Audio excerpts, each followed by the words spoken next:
some of the other guys that were here earlier were talking about the change in what the philosophy was for this group, the idea with the Wolves. Can you get into that a little bit, where that came from and what you want them to get out of it? Yeah, I think first off, before the Wolves started was, we lost so many guys, obviously, to the NFL and graduation. And I think our whole motto was the year of development. Year of development in terms of physical, mental, emotional, spiritual, everything in their lives, because guys have to really step up and grow up here very quick. I mean, we only have like a couple more months left for the season. And then, we always start off our mat drills every year with a video, whether it's something good or bad that happened the previous year, and we try to motivate our guys through video. That's, it's 2016. We try to stay up with all the media stuff out there. And David Trissell and myself got together, and I told him I wanted to put in some things that was going to motivate our guys from the season, and he says, "Well, I got some ideas too." And we put this thing together, and it was kind of like, I forget what movie it was, but wolves are out there, and it's like, it's in a barren land, and you got to survive, and that's kind of the motto. But the thing that we kind of grew on here in the last couple of weeks was this wolf thing. Like, you're out there in the wilderness, man. You got to survive, and that's part of our young guys and the mentality of our young guys in the offseason. So driving hunger as a theme, I guess. Yeah, and I think two words come to mind for our young guys in this offseason is hungry and eager, and we see that. So we just kind of wanted to build on that. Mick, when we talked to JT, he said maybe it wasn't quite at the same level last year coming off the title. In hindsight, did you see any signs that maybe there was some complacency, not the same hunger that you are seeing now? I don't know. Last year at this time, everybody's, patting them on the back and telling them how good they were and can't wait for this year. And there was just so much status because of what they did the year before. I just think it's, I don't know. I just think it's a little different because of the youth of the team, and it's kind of their turn, and they all kind of make that step, when it's their turn. I think it's more than the other stuff, because I thought we had a great offseason. We had a great season last year. Yeah. So. Do you like this kind of group? I love this kind of group. Yeah, and why? Because it is eager. Because I love it. Yeah. I love it. I think it's awesome. You see guys. You just see a different mentality from the last bowl practice at the Fiesta Bowl until a workout here. Guys grow up, like all of a sudden, like there's no more Ezekiel Elliott, there's no more Taylor Decker and Jacoby Boren, there's no more, Joey Bosa, there's no more Joshua Perry, and all of a sudden, like these new guys come in. You just see them grow up without them even doing anything. It's like their turn. Pat said that 40-some guys had not gone through mat drills before. What kind of challenge? Yeah, 47. What kind of challenge was it getting them just through their first mat drill, having never done it? Yeah, I think it was good. I think they came in with the right mentality. They were ready for it.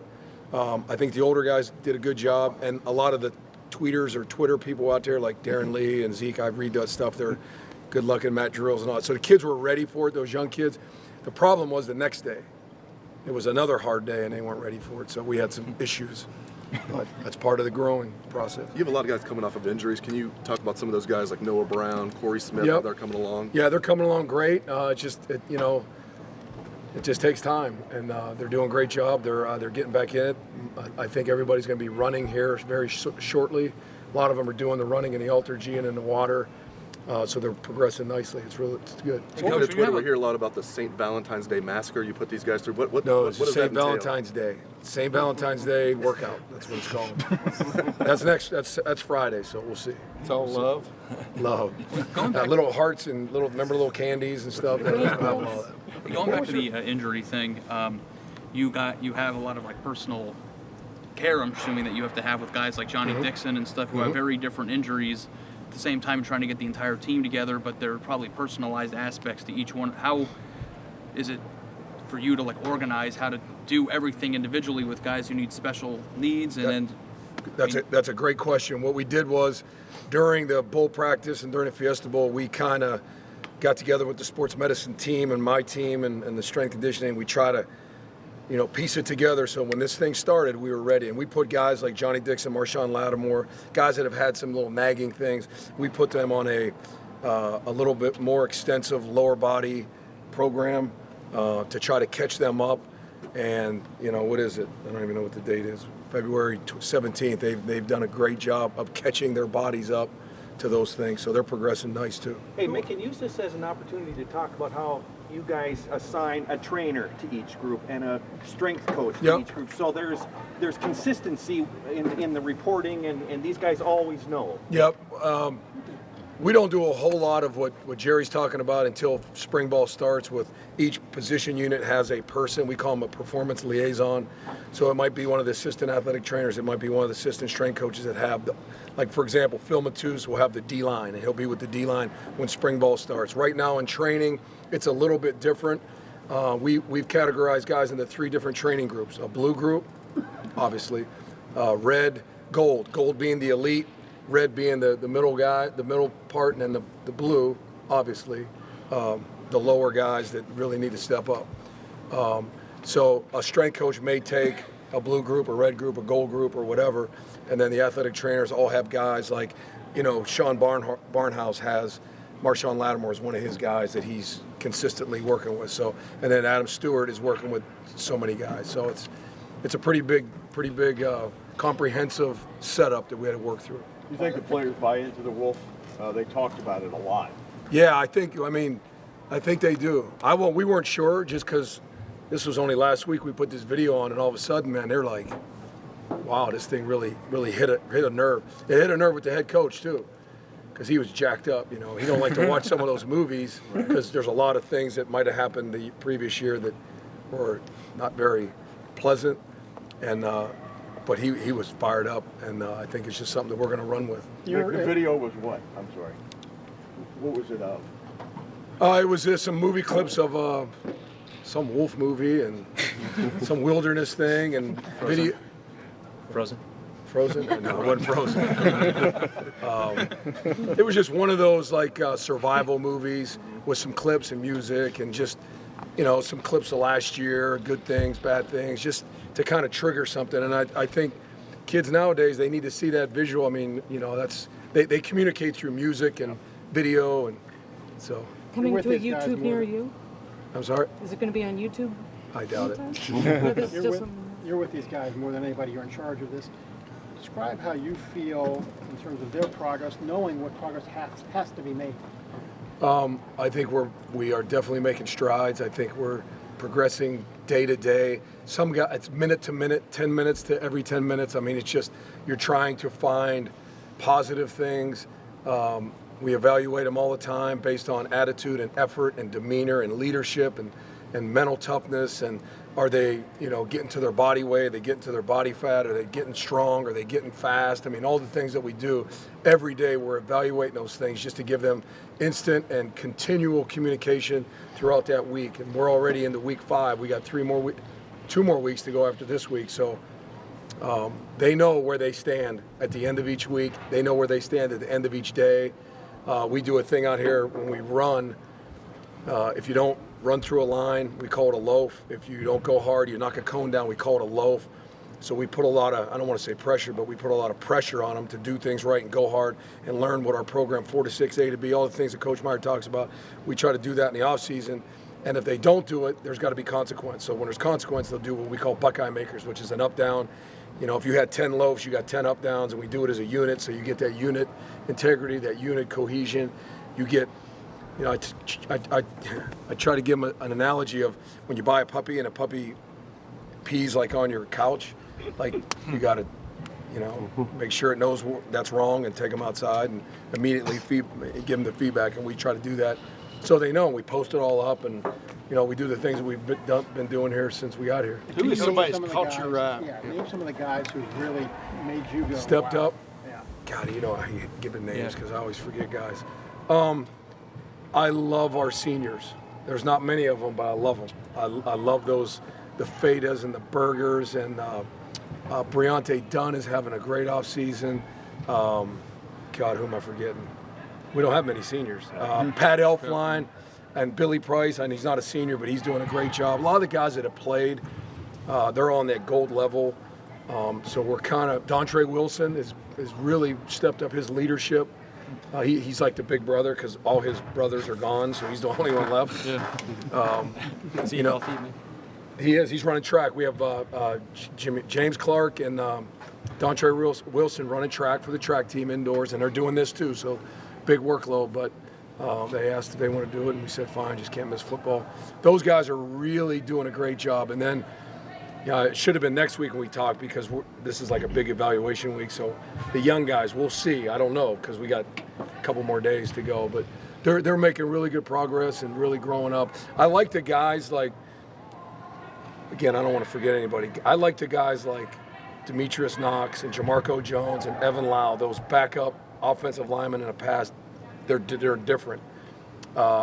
Mike Hill and Sam Hubbard and Jalen Holmes, those guys. The Bookers, obviously Raekwon is a leader. Those guys have really stepped up. Garen Conley has really stepped up because he's like, hey, look around, he's the only one left. So that's really cool to see those guys develop and really matriculate into this leadership and taking care of their own business. And I'll tell you another leader is the Australian, Cam Johnston. Again, there goes Bryce Haynes, here comes Cam Johnston. So it's been really fun to see those guys grow. So have captains already named made the desired difference that you want this offseason? It's made it easier because you know who the captains are. But they're doing great. All those guys are doing I great. think fans get a kick out of the idea of, like, there's no John Simon on this team, but, like, who's the strongest guy from what you've seen so far? And the maybe strongest, like in the weight room? Opinion, that's not even close, Billy Price. And you can ask any player. I mean, he's a whole nother level, strength-wise. And then fat and speed, who do you think? I don't know. It's line them all up and race them at some point. We haven't done that, but we will. There's a lot of fast guys. We got a lot of guys that can run. James Clark's made the finals of these 60-meter indoors here in the last couple times. So got to do a team smokehouse, I guess, huh? Yeah, we will. Not right now. We will. I mean, what does it mean to have JT Barrett? I mean, obviously, the last two, he wasn't the starting quarterback going into 14 than he was. Then last year he was injured through the winter. But what is different about him? I mean, he seems like a natural-born leader guy. But is there something different about him now that he's the guy? There's that's it. He's the lead. He's the quarterback. He's going to be the guy. He's a guy I lean on a lot. He's really helped those young receivers and running backs really develop. There's instant respect from the young guys to JT. I mean, he is the quarterback. There's no, like you said, there's no question about it. So that's been. What does it do for a football team though to have, that guy be the quarterback? I mean, and he is the quarterback. I think it's easier because he's the quarterback. Yeah. It's just there's no, guessing or who it's going to be or whatever because of injury. I mean, he's the guy. It's just been great because since we really haven't had it since Braxton's sophomore year, going into his junior year. No, because when he got hurt in the Orange Bowl, we kind of won. When you get injured or you get a bump or a bruise during the season and you got to have surgery or you're kind of out of it a little bit. You're kind of out of the deal. So Rick, 2 years ago when we came out for spring ball, Darren Lee was out there for the first time as a starter, and afterwards we were told he earned this in the offseason conditioning. How does a guy go about winning a job or the first crack at a job in your program? I think it's taking care of their business, being accountable, being a leader, doing what every week we ask them to do. If we ask them to be at this body weight or they just do it, they're the first ones up at breakfast, they're the first ones in the training room, they're the first ones in the weight room, the last ones to leave. You could tell. I mean, you could at least say, this guy is really, you could tell by their demeanor, you could tell by how many loafs they get, you could tell by when it really gets hard or we're doing something that mental toughness is needed. You could tell that this guy's a whole different level, and I think that's what happened to Darren. Raekwon mentioned that the hardest part of these workouts for him is knowing you got to go through it the next day. How much of that is this? I mean, you mentioned mental toughness. It is. I think that's the whole thing. Is just like I alluded to before. You had the freshmen or the 47 guys that didn't go through mat drills last week. Go through mat drills. They're like, and they did a great job. And then Thursday they were awful. They weren't mentally ready for it. It was awful. And then Friday they were great. So it's a little bit of ups and downs and peaks and valleys, but this is where we started. This is where we want to end. If we got to go through some of those, that's fine, as long as we get to that. That's the hardest thing, because today they busted their rear ends, and here we go again tomorrow. So you just got to be, if you don't go to bed on time, if you don't hydrate quite enough, if you don't, get stretched by the trainers before, just does something little, it turns into something big, like they struggled through a workout because they didn't get sleep, or those. I think that to me, that's more mental toughness than doing a tug of war against one another. It's just that mental grind every day of taking care of your bodies, because that's what it is. You mentioned Dante Booker when you rattled off a couple names. You said Dante Booker's name. Yep. What's different about Dante this offseason? I don't know. I just think it's his turn. There goes Josh Perry. Here comes Dante Booker. I mean, he's a gifted, talented player that, has done some good things for us. But I look around, it's like, okay, it's my turn. There's a different mindset. Some of these younger players, when the other guys are gone, it's just different. You see the same thing with Dante too? I did. Like I said, I think Dante looked around, all his boys were gone, and it was him, and it's like, okay, let's go. Yeah, he does. He wants to, he's really grown up, and we'll see. You have 7 early enrollees. Have any of those young guys caught your eye? Oh, they catch my eye every day when I see him struggling in the workouts. In a positive way, I should say. They're all doing a great job. Every one of them. Every one of them have improved since they first came, a month and a half ago or whenever they got here. They're all progressing, and they're all doing good. Elfline said he thought Antonio Williams, the running back, seems to have a edge to him. I mean, have you noticed that too? I have. Yep. Yeah. How does it show up? I guess just relentless, or he's relentless. He's a high effort guy. He's a high character guy. They got a little thing going right now, because I think Briante's really had the right mindset, and then with Mike Weber and then here comes Antonio. They're pushing one another. I mean, it's really good. How is Mike Weber doing? Because he was a guy that had some ups and downs. He's going like this. He's getting better. He's getting better. Yeah, he's getting better. It's fun to watch those guys. Those running back crew. Urban said he wants 18 true freshmen to play this year. That's his goal of the 25. Is that exciting for you, thinking about getting all these young guys ready, or is it Go Bucks? Yeah, it is. It is. I mean, it's all part of it. That's why I love where the program's at right now. I love where everybody's at. I love sports performance people, where they're, kind of where everybody's mindset is, just to help these guys get better each day. And it's a process, man. It's, one day they take 3 steps up, the next day they take a step back. Then the next day they take 1 step up, then they take 2 steps back. Next day they take 3 steps up, 2 steps back. But by the end of the week, they got better. Maybe not at the rate that Coach Meyer wants, but that's all part of the process, and we just got to keep them going in the right direction. This may not be your question. Where does Curtis Samuel? Is he still an athlete? Is he still 3 different positions? You didn't mention him with the running backs, and I was just curious. To be honest with you, I'm not sure. I know he'll be out there doing something, because he's a special, gifted guy, and I wish I could tell you what position.